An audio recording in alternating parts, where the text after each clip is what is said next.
ఏంటో కనుక్కున్నారా? నేను స్టేటస్లో పెట్టాను, ఇది కనుక్కున్నారో లేదో తెలియదు కానీ చెప్తాను.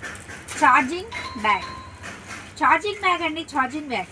మనం ఎక్కడికైనా వెళ్ళి ఫొటోస్ దిగుతూ ఉన్నామనుకోండి, అప్పుడు సడన్గా మనము కార్లో ఉన్నాం, లేకపోతే బస్లో ఉన్నాం, ట్రైన్లో ఉన్నాం, ఛార్జింగ్ ఉంటుంది కాబట్టి మనము ఛార్జర్ ఉంటాయి కాబట్టి ఛార్జింగ్ పెట్టుకుంటాం.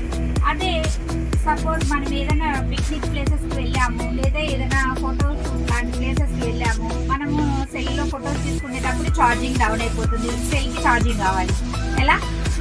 పవర్ బ్యాంక్ అంటారు కదా. నిజమే, నేను కూడా చెప్తే ఒప్పుకున్నాను. ఎలా పట్టుకుంటాం? ఒక చేతితో పవర్ బ్యాంక్ పట్టుకొని ఒక చేతితోటి ఫొటోస్ తీసుకోవాలి కదండి. నాకు కూడా తెలుసు ఆ కష్టాలు, ఎందుకంటే మనం కూడా చూస్తుంటాం కదా. ఇది బ్యాగ్ అండి, హ్యాండ్ బ్యాగ్ లాగా, ఇట్లా పౌచ్ లా బ్యాగ్ లాగా తగిలించుకోవచ్చు. దీంట్లో పవర్ బ్యాంక్ పెట్టేస్తాం అనమాట. మనం దీని లోపల పవర్ బ్యాంక్ పెట్టుకుంటాము. దీంట్లో నుంచి ఇదిగోండి ప్లగ్ ఇస్తాడు, ఈ ప్లగ్ లోంచి మనం ఛార్జింగ్ పెట్టుకోవచ్చు. దీని వీడియో యాడ్ చేస్తాను, చూడండి. కావాల్సిన వాళ్ళు తెలిసిందే కదా, స్క్రీన్ పైన స్క్రోల్ అవుతున్న నెంబర్కి ఫోన్ చేసి బుక్ చేసుకోండి, లేదంటే లోకల్ వాళ్ళైతే వచ్చి కొనుక్కోండి. Thank you.